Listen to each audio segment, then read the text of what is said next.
네, 안녕하세요. 김영호 TV의 날짜 이야기입니다. 오늘은 3월 11일이 되겠습니다. 3월 11일은 우리나라에 있어서 어떤 그 기념일은 아닙니다. 미국의 기념일이죠. 조니 애플시드 데이라고. 조니는 사람 이름이고요. 애플시드 데이, 애플, 사과, 시드. 그 시드가 씨잖아요. 그러니까 어, 그 이제 서부 개척 시대죠. 이때 참 정말 그 황량한 그 땅에 가서 그 개척을 하다 보니까 뭐 여러 가지 그 먹을 것도 부족하고 뭐 이제 그랬던 때인데 이 존 제프먼이라는 그 이제 사상가라고 그러나요? 이 사람이 그 미국 그 서부 개척 시대에 거기를 건너가고서 그 이 북아메리카 대륙을 이제 돌아다니면서 이제 미국 대륙을 돌아다닌 거죠. 그러면서 이제 사과씨를 그렇게 많이 뿌리고 다녔답니다. 이제 그 뿌려진 사과가 이제 이 자라갖고서 이제 사과 열매를 갖다 이제 많이 이제 맺게 되니까 그때 당시에 서부 개척을 하면서 정말 먹을 것도 없이 그냥 그냥 서부로 가던 그 사람들이 이 사과를 많이 따고서 따서 그 사과를 먹으면서 이제 배고픔을 어, 견뎠다라는 이제 그런 얘기죠. 자, 그러니까 배고픔을 견디니까 아무래도 서부 개척의 시대에서 정착하는 데 많은 이제 도움을 이제 줬을 거라고 보여집니다. 그래서 이게 뭐 우리나라의 기념일도 아니고 아니면 세계적으로 뭐 이렇게 공통된 기념일은 아니지만 그 미국이 그 조니 애플 시드 데이에 대해서 한번 우리가 공부를 해볼 필요가 있겠다 싶어갖고서 오늘 주제로 가져와 봤습니다. 자, 애플 사과. 저 어렸을 때는 그 사과를 보고 어른들이 능금이라고 이제 말씀하셨어요. 물론 이제 어떤 식물학적으로 봤을 때는 그게 어떤 차이는 있겠지만 그래서 능금은 이제 조그맣고 사과는 좀 크고 아마 그 같은 그 계통의 그 이제 그이 과일이지만은 뭔가 조금 그 뿌리가 다른 뭐 그런 걸로 그 이해는 됩니다. 자, 그래서 능금하면은 또 이제 능금빛 순정이라는 그 노래가 생각이 납니다. 바로 그 배우 씨가 불렀던 능금빛 순정이라는 게 있죠. 그 정말 그 능금빛 순정의 가사를 이렇게 곱씹어 보면은 그것도 아주 그냥 정말 낭만적이고 애가 타는 그런 그 이제 음악이죠. 네. 네, 조니 애플시드데이 사과 능엄 하다 보니까 이런저런 말씀을 드렸는데 일단은 조니 애플시드데이 그러니까 존이라는 사람이 사과씨를 많이 뿌리고 다님으로 인해서 이제 기념하게 된 그 기념일에 대해서 한번 우리가 알아보도록 하겠습니다. 네, 조니 애플시드데이에 대해서 한번 알아보겠습니다. 자, 조니 애플시드데이 사과는 미국 초기 정착민들에게 없어서는 안 될 소중한 먹거리였다. 뭐 미국 초기 정착민들에게만 없어서도 안 될 뭐 먹거리였겠어요. 우리한테도 마찬가지였겠죠. 네. 자, 18세기 사상가인 존 제프먼은 미국 개척 시대에 사과나무 품종을 개량하는 데 힘썼고 북아메리카 대륙을 돌아다니면서 사과씨를 뿌렸다. 그러니까 열심히 사과씨를 뿌리고 다닌 겁니다. 네, 그러다 보니까 이제 그게 이제 흙 속에 파묻히고 또 뭐 비가 오고 그러면서 싹이 트고 그러면서 이제 그 사과나무가 이제 자라났겠죠. 그러면서 이제 열매를 맺고 그 열매를 따서 개척자들이 길을 오가면서 먹다 보니까 배고픔을 면했다는 얘기입니다. 자, 그런 사과 보급을 통해 개척자들이 배고픔 때문에 고통받지 않고 잘 정착할 수 있도록 도와줬다.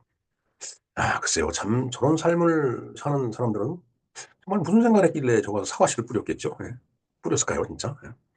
하여튼 평생을 남을 위해 헌신하고 배려하는 삶을 산 존 제프먼은 이후 조니 애플시드라는 별명을 얻었다. 그렇게 불린 거죠. 조니 애플시드. 사과씨라는 뜻이죠. 예.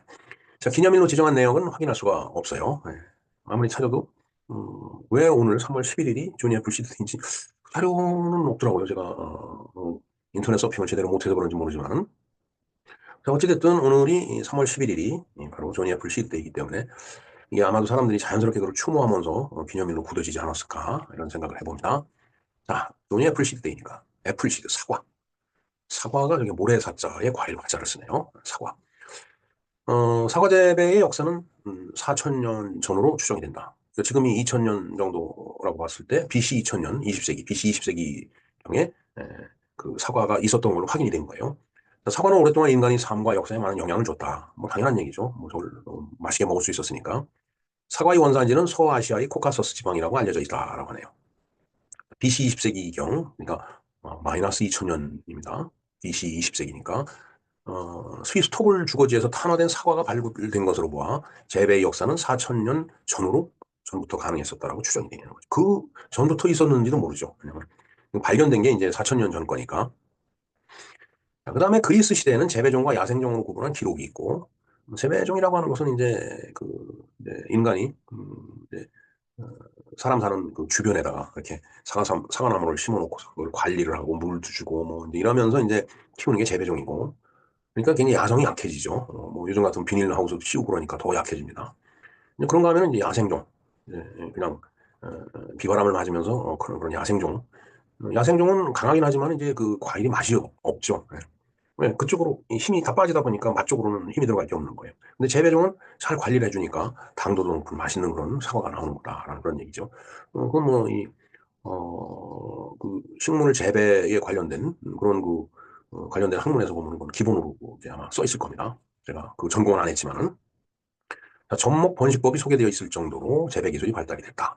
그리스 시대에 벌써 사과나무를 접목해갖고 번식을 시키는 그런 재배 기술이 이제 있었다는 얘기죠. 자, 로마 시대에는 말루스 또는 말룸이라는 명칭으로 재배를 많이 했다라고 하네요. 근데 말룸이라는 것이 나쁘다라는 뜻입니다. 나쁘다라는 의미의 형용사 말루스에 어원을 둔 단어다. 그러니까 사과는 나쁘다 이거예요. 자, 그것은 우리가 구약 성서에서 그 근원을 찾을 수 있다고 한번 생각을 해봅니다. 자, 우리가 뭐 잘 알죠? 그 창조 신화를 보면은 에덴의 동산에서 이 하느님이 이제 흙을 이렇게 흙으로 빚어갖고서 아담을 만들었어요. 거기다 콧김을 휙 불어넣으니까 이제 생명이 이제 그 태동이 돼갖고서 이제 남자 아담이 태어나고, 남자가 아담이 혼자 심심해하니까 그럼 갈비뼈 하나 빼내갖고서 이제 여자 이브를 만났어요. 만들어줬어요. 창조를 한 거죠. 아담과 이브가 이렇게 둘이 이제 살면서 그러니까 이제 뭐 누구나 똑같은 생활을 하다 보니까 이제 뭐 좀 지루하고 짜증도 나고 그랬겠죠. 그럴 때 이제 꼭 들어오는 게 이 사탄의 유혹이죠. 저 사탄이라는 존재가 실제로 있고 를 떠나갖고 무료한 삶을 하다 보면 유혹에 넘어가게 돼 있습니다. 그 사탄의 유혹에 넘어가서 선악과를 따먹음으로써 즉 하나님께서 절대로 그 선악과를 먹으면 안 된다. 응? 그렇게 말씀을 하셨는데 그걸 어기고서 그걸 따먹음으로 인해서 이 아담과 이브가 인간으로서의 순수함을 잃어버리고 에덴 동산에서 이제 쫓겨나죠. 예. 자, 그래서 이제 이 둘은 이제 그때부터 이제 그 이성이라는 걸 알아갖고서 이제 성행위를 함으로 인해서 이제 자식을 낳죠. 카인과 아벨을 낳죠. 예. 근데 또 하나님은 카인을 선택해요. 카인이 아벨을 죽이고 카인이 인간으로 선택이 되는 거죠. 그러니까 인간은 기본이 사악한 존재. 예. 글쎄 성악설 순자인가요? 성악설을 얘기한 분이 그 성악설에 이제 기초를 둔 그런 사상이라고 보여집니다. 어찌됐든 그래서 이제 자식을 낳고 그러면서 이제 남자는 평생 여자를 먹여 살려야 되는, 요즘은 뭐 그렇지도 않지만 요즘은 이제 여자가 남자를 먹여 살리는 경우도 많이 있더라고요. 먹여 살리는 그런 이제 운명이 이제 이렇게 딱 주어지게 되죠. 예. 그 대신에 여자는 이제 해산의 고통을 겪어야 되고 또 이제 평생 이제 그 가족을 위해서 또 희생을 하는 그런 이제 운명이 되죠. 예. 글쎄요. 정말 많은 얘기인지 모르겠는데 이거 참 어, 천주교를 다니면서 이런 얘기라면 욕먹을 일인데 좀 그렇게 많은 건지 모르지만은 사실은 그 의심 없이 믿어야 되는데 어찌됐든 그 인간의 모습이 그대로 투영된 거라고 보여집니다. 자, 그래서 여기서 먹지 말라고 했던 금단의 열매가 선악과라고 얘기하죠. 그게 사과다라고 알려져 있다. 우리 복숭아라고도 알고 있는데 사과라고 알려져 있다고 하네요.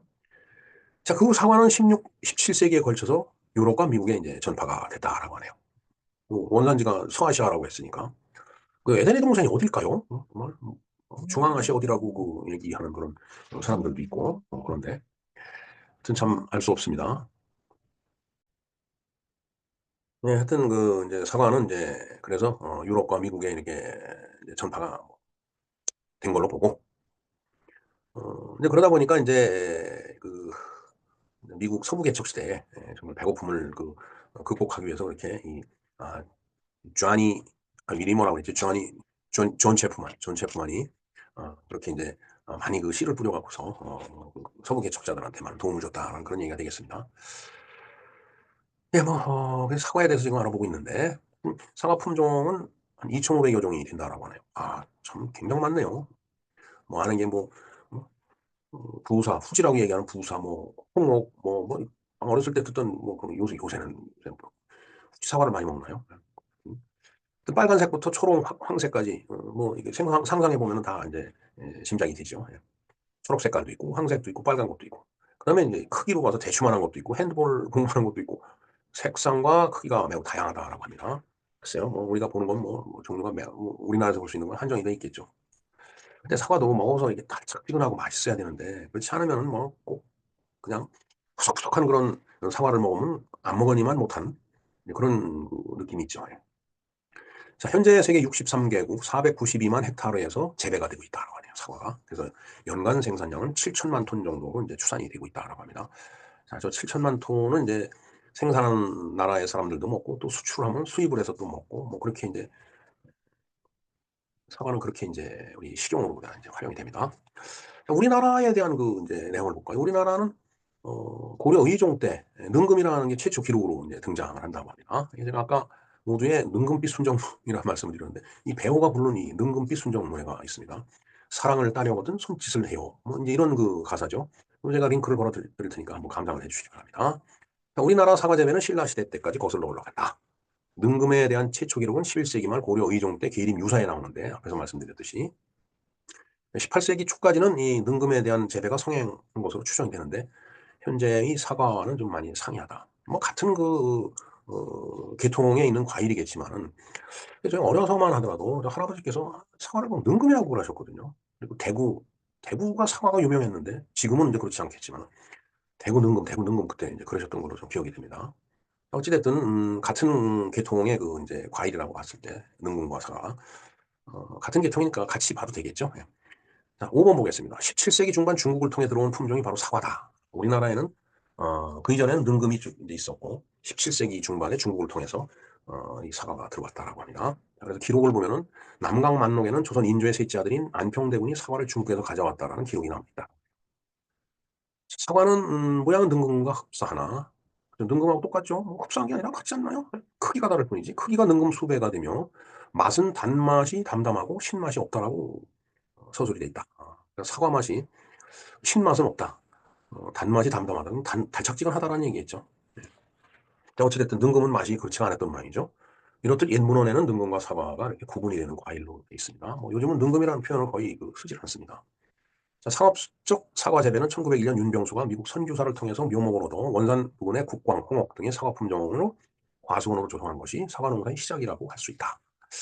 예, 제가 어려서 국광, 홍옥 이 사과를 많이 얘기 들었습니다. 이제 그러면서 이제 그 후지, 우리말로 부사지, 우리말로 읽으면 후지 사과, 근데 요즘은 후지 사과를 많이 먹는 것 같아요. 좀 맛있어요. 아마 육종학이 일본이 많이 그 발달했었기 때문에 많이 이렇게 뭐 교잡을 통해 갖고서 맛있는 그 후지라는 그 이제 종자를 갖다 이렇게 육종학적으로 만들어낸 거 아닌가 이렇게 생각을 해봅니다. 그러니까 이제 일본의 그 명칭이 붙었겠죠. 1906년에 서울 뚝섬에 우리나라 최초 원예 시험 연구기관인 원예모범창이 설치돼 여러 종류의 개량 품종들을 들여 본격적으로 재배하기 시작했다. 그러니까 일제시대 들어가기 직전에 이제 그 품종들이 개량 품종들이 들어왔다라는 얘기가 되겠습니다. 자, 사과를 매일 하나씩 먹으면 의사를 멀리한다. 그만큼 건강에 좋다는 얘기죠. 아까 잠깐 그 얘기가 나왔지만은 전국 사과 재배 면적이 우리나라에 있어서 3만 1,601 헥타르며 이 중에 경남이 3,340 헥타르를 차지하고 있다. 그러니까 한 10분의 1 정도가 경남에서 재배가 된다는 그런 얘기네요. 그래서 경남의 재배 면적은 거창이 제일 많은 1,853 헥타르, 그다음에 산청이 84 헥타르 이렇게 돼 있네요. 자, 사과를 매일 하나씩 먹으면 의사를 멀리한다는 서양 속담이 있다. 그 정도로 사과에는 우리 몸에 좋은 성분이 많이 있다는 얘기죠. 사과 100g당 칼륨이 100mg 이상 포함되어 있는데 이는 체내의 나트륨을 배출시켜 고혈압이나 고유치혈증을 예방해준다고 하네요. 일본의 한 연구소에서는 매일 사과 2개를 먹으면 혈액 중 중성지방이 줄어들어 고지혈증을 예방을 한다고 되네요. 30에서 57세 남녀 14명에게 3주 동안 과일 중 사과만 먹였더니 중성지방 수치가 평균 21% 낮아졌다. 또 수용성 식이섬유인 펙틴은 몸에 나쁜 LDL, 저밀도 지방 단백질, 콜레스테롤 수치를 낮춰준다. 네, 최근에 제 주변에 LDL이 높다라고 막 그러는 사람이 있는데 사과를 좀 드시라고 말씀을 좀 드려야 되겠습니다. 자, 미국 캘리포니아 데이비스 대학교는 사과와 사과 주스를 매일 섭취하면 나쁜 형태의 콜레스테롤에 의해 발생되는 건강상 문제와 심장병을 줄일 수 있다라고 하네요. 자, 그 결국은 사과가 콜레스테롤을 수치를 낮춰주면서 그다음에 심장병 예방 효과가 있다라고 얘기를 할 수 있겠습니다. 자, 사과 껍질에는 우로솔산이 함유되어 있어 우리 몸의 근육과 갈색 지방의 양을 증가시켜 비만을 억제한다. 예, 저희가 많이 먹어야 되겠습니다. 비만을 억제한다니까. 근데 억제가 이미 뭐 비만에 있기 때문에 효과가 있을는지 모르겠습니다. 그다음에 사과를 깨끗이 씻어 껍질째 먹는 것이 좋다. 네. 그다음에 식초나 소금을 탄 물에 5 내지 10분 정도 담그고 흐르는 물에 헹구면 잔류 농약을 보다 잘 제거할 수 있다. 예, 요새는 농약을 이제 이렇게 살포하면서 키우기 때문에, 왜냐면 병해충 때문에 그렇죠. 예. 하여튼 잔류 농약을 잘 씻어서 먹어야 된다라는 얘기죠. 왜냐면 그게 또 그대로 먹으면 잘못하면은 농약이 이제 몸속으로 체내로 들어가서 축적이 되면 또 나쁜 그런 결과를 만들어낼 수 있으니까 그렇죠. 자, 보관과 취식을 한번 볼까요? 1에서 5도씨에서 다른 과일과 따로 냉장 보관을 하면 좋다. 그다음에 맛있는 사과는 잘 익은 사과. 그다음에 색이 고르고 밝은 느낌을 주는 사과. 꼭지가 시들고 잘 부러지거나 표면에 끈끈한 액체가 나오는 것은 수확한 지 오래된 과일이 먹어 맛이 없다. 잘 참고해 주시기 바랍니다. 또 같은 크기 사과라도 묵직한 느낌이 들고 단단해야 잘 익은 것이다. 아마 속이 실해야지 이제 실하면 속이 실하면 아무래도 묵직한 느낌을 주겠죠. 또 단단할 거고 그만큼.